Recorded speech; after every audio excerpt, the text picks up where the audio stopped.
How's it going, everybody? Welcome to another episode of Sick Eric TV, and today we're going to be doing a bit of a flashback video. We're going to be going all the way back to about 2017 of a release of the LG G6. We're going to be talking about this phone, and yeah, a lot of people still like LG even though they are gone.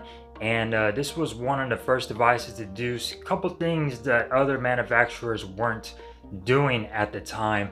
And it sort of holds a place in people's hearts as far as, being the first of its kind, or, LG coming out with new things with this device.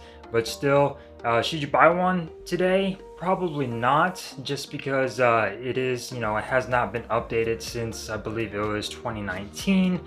But still, it is a great device, and if you want to pick up something that's cheap, or just want to give to your kid or something, this is still a great device and it still works well. Today we're going to be talking about the LG G6. We're going to go on over some of the specs and how it's held up over the past 4 years. But before we do, go ahead and subscribe and hit that bell icon, that way you get notified on my future videos. And let's jump down into it, shall we? Flashback episode, the LG G6. Let's go.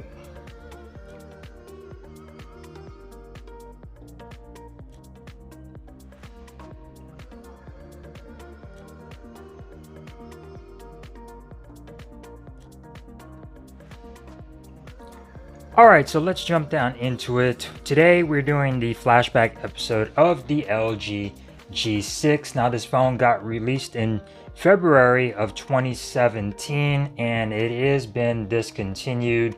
Therefore, no more updates and no more, obviously, builds of this device. But still, this does hold a place in people's hearts as far as LG and being a pretty good device for back in the day. This phone has a lot of things that phones nowadays don't have at nearly almost 2 times the cost, or a lot higher than this phone cost back in the day. So let's jump down into it, shall we? First of all, we're going to start off with this display.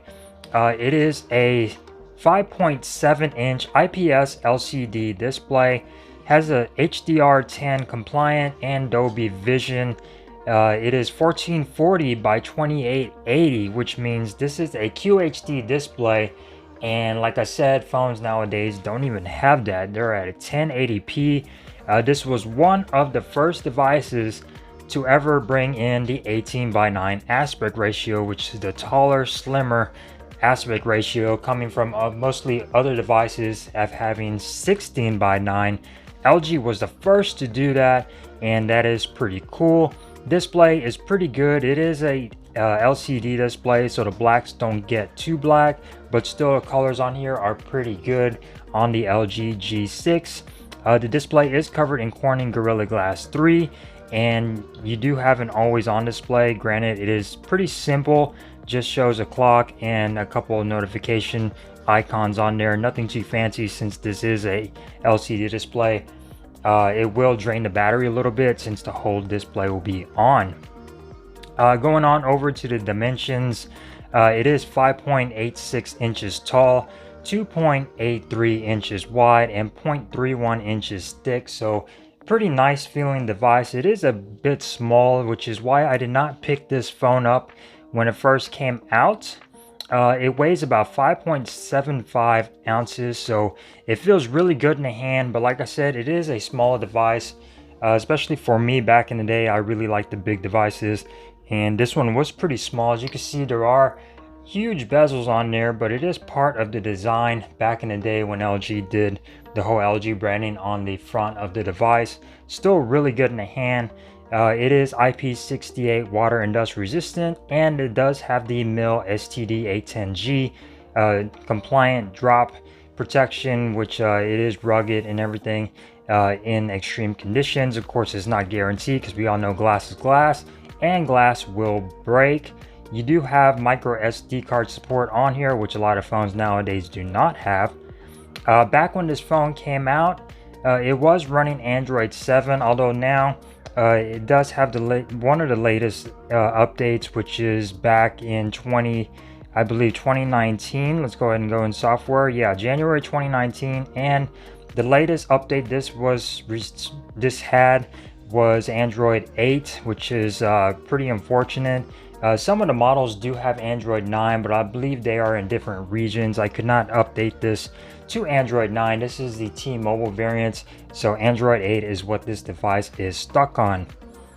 You are running the Snapdragon 821 on here, and back in the day I think phones were coming out with the 835 or going to, but LG wanted to push this release, I think, so they decided to go with the 821. So it was a bit behind when it came out, when a lot of other devices were coming out with the 835. You get 4 gigabytes of RAM, Adreno 530, and the storage on here was a bit iffy at the time as well. You only get 32 gigabytes of internal storage, which is pretty weird, and I did not like that, which was another reason. Back in the day, devices were coming out with 64 gigabytes. Of course, this was before the 128 gigabyte storage started coming popular, but this was back in the day, guys. You got to realize this was 4 years ago. 64 gigabytes was the highest that you could get, and this came out with 32. So that was a bit of a bummer. Like I said, you do get micro SD card support on over here on the side, so that's pretty cool. You do get expanders, but still 32 gigabytes was a bummer for me. UFS 2.0 storage. Storage on here is pretty good. Performance on the LG G6. It does work and it does get the job done. It is a bit slow, but not too bad considering how old this device is. You mainly notice it when you open up the camera and you start taking pictures and everything. It does tend to have a little bit of a shutter lag, but not too bad. But it is still usable, and it's still, you know, a pretty good device to have just in case you want to be nostalgic about LG. This phone still works and it still will get the job done. You can still download apps and play music, and everything works on here just fine. Going on over to the cameras, this was when LG was trying to be bold and do something different. So they were one of the first manufacturers to introduce an ultra wide camera. And you got to realize that back in the day, this was when people only had a single shooter, or like Samsung, they were coming in with the telephoto lens. LG had the main sensor and the ultra wide. The main sensor is a 13 megapixel camera at an aperture of f1.8. You do get PDAF and you get OIS as well. Secondary camera is going to be a 13 megapixel ultra wide, no autofocus, and it has an aperture of f2.4. And you can record up to 4K 30 on the rear. Front facing camera is a 5 megapixel aperture of f2.2, and you can only record up to 1080p 30 frames per second, which is what a lot of phones nowadays are starting to do, like OnePlus, which is just weird. Front facing camera is probably the weak point of this device, and it takes great pictures in, you know, plenty of lighting and outdoors, but when this gets in low light, pictures tend to fall apart really quick. They did use the 5 megapixel camera on their V series as well. I believe it's the V30. I'm not sure about the V40, but that was a downside of those phones. And I did have the V30 and the V40, and I do remember the camera being just really bad when using Snapchat on these devices. So front facing camera is 5 megapixels. Video comes out pretty good on this device as well, considering that it is 4 years old. You can record, like I said, 4K on the back, 1080p on the front, and we're gonna go ahead and check out some video samples right on over here. So don't go anywhere, enjoy the samples. So one of the weak points of LG phones back in the day was the front facing camera. This thing is a 5 megapixel camera. They had this on their V series as well, and a lot of their G series phones. It took them a while to get, you know, updated to a higher megapixel camera, but this is the front facing camera at 1080p. It is a 5 megapixel camera, and this is how it looks still today. And you can do a little wider crop as well, that way you can fit more people in here. So camera quality is pretty good. It's not that bad. A lot of budget phones nowadays are worse than this, but considering the fact that this phone is what, 4 years old, it's still doing pretty good. So yeah, let's go ahead and continue with the video, shall we? The rear facing camera, 4K 30, LG G6. I'm gonna set a branch there. So yeah, pretty old cameras, but still actually doing pretty good. You can go to your ultra wide as well,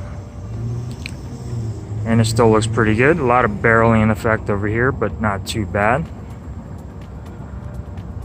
Back to the main sensor. The sky, the trees.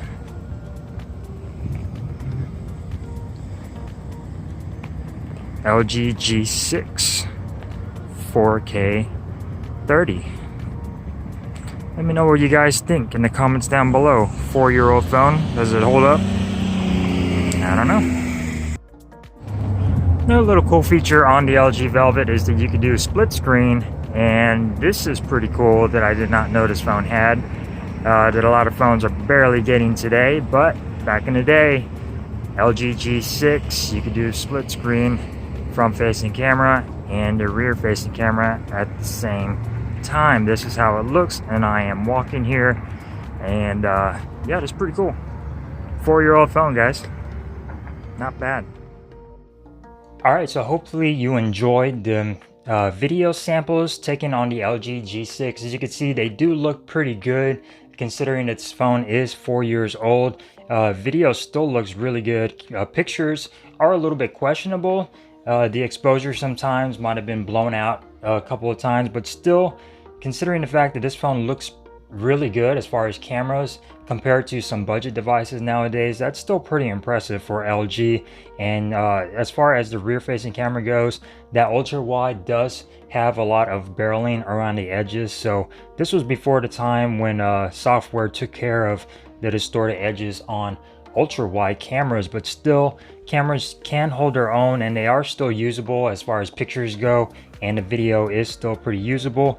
You do get a whole bunch of different options as far as modes go on here. You get auto, food, pop out, snap, panorama, manual, match shot, guide, and you do get manual camera, but no manual video recording, unfortunately. But still, the camera app is a bit weird as well. You got to sort of dig into your settings as far as changing the resolution up on everything. It is in the settings area at the bottom down here, so pretty weird as far as why LG did this. But this is where you can change the video resolution. You can go full vision on your camera, and you could also change your camera settings right here as well in photo size.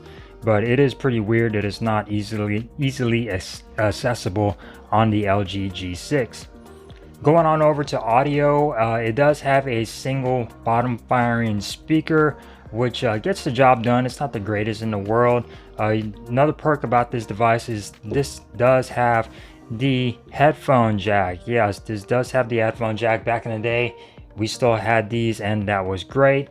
Unfortunately, it did not have a quad DAC, while in other regions you do get 64 gigabytes of storage and a quad DAC on here, but you do not get wireless charging. Here in the States, we chose wireless charging apparently, which means we do not get that quad DAC and that higher storage.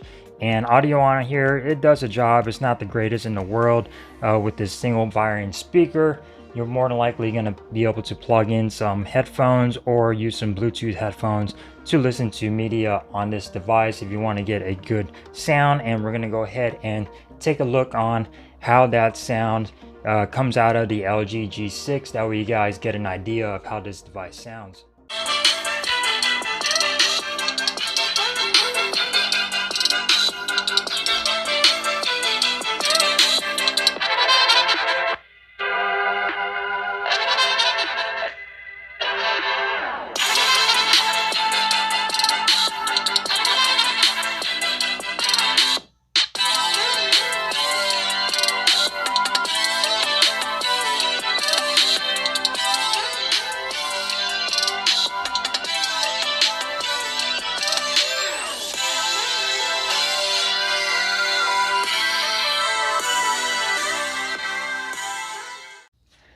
So yeah, how did that sound, guys? Comment down below what you think as far as how this device sounds. I think it sounds okay. It's nothing to cry home about. It's not really impressive, but it still gets the job done.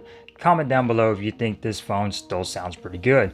You get Bluetooth 4.2 on here. The battery is going to be a 3300 milliamp hour battery. It does have fast charging at 18 watts. 50% in 30 minutes. Yes, this was big back in the day, but now, of course, we all know we do get like 65-watt charging on devices, which is crazy. Quick Charge 3.0, and you do have wireless charging. Like I said, US versions only have the wireless charging on here. The fingerprint sensor is on the rear. So this is quite a weird situation as far as LG. They did not implement a power button. As y'all know, LG for a while had their buttons on the rear of their devices, which was pretty unique, and I actually did not mind it, you know, coming from the LG G2 that I had back in the day, and all the other LGs, and the V10 also had the buttons on the back. So this is a power button, which it is pressable on here, which is weird. G7, they implemented a power button on the side, and this one they did have it on the back, which is pretty odd considering the fact that you could just touch it to unlock it if you have your fingerprint on there. No need to press it, but still. And as far as turning it on, you do have your knock knock on, which you could turn it off, and then knock knock to turn it off as well. So that's pretty cool. Other than that, the colors that this device came in was the Astro Black, Ice Platinum, which is this color right here, Terracotta Gold, Marine Blue, Mystic White, Raspberry Rose, Moroccan Blue, and Lavender Violet. But in here in the States, more than likely you're going to have the Ice Platinum or the Astro Black. So the LG G6, I always want to call it the LG Velvet. I don't know why. We got the LG Velvet right here. But really nice to see how far LG has come about as far as devices go. As far as build quality goes on their devices, LG has come a long way as far as being one of the first to implement, you know, a glass on glass build, really nice premium design. And now we get something like this, which the G series did turn into the LG Velvet, so that's pretty cool. But unfortunately, we all know LG has gone. But still, the LG G6 does hold a place in a lot of people's hearts. I know a lot of people probably still using the LG G6 right now. If you're one of those people who are still rocking the LG G6, give me a thumbs up on this video, comment down below. That way maybe we can get a rough idea of how many people are actually still using the G6, or how many people still have this device and use it every now and then. As far as using this as a daily driver, you could probably do it, but I'm pretty sure a lot of people aren't. But like I said, give me a thumbs up and like this video, and comment down below if you're still using the LG G6. That way maybe we can get a rough idea of how many people that are still using this. So still, the LG G6 was a great device. It had its weird quirks and everything, but it still holds up pretty well, especially 4 years later. But with that being said, guys, hopefully you enjoyed this video on this little flashback of the LG G6. This is a T-Mobile variant, and give me a thumbs up if you enjoyed this video. Thumbs down if you didn't, that is quite alright. And don't forget to subscribe and hit that bell icon. And you guys stay safe out there, get vaccinated, and I will see you guys in the next video. Peace!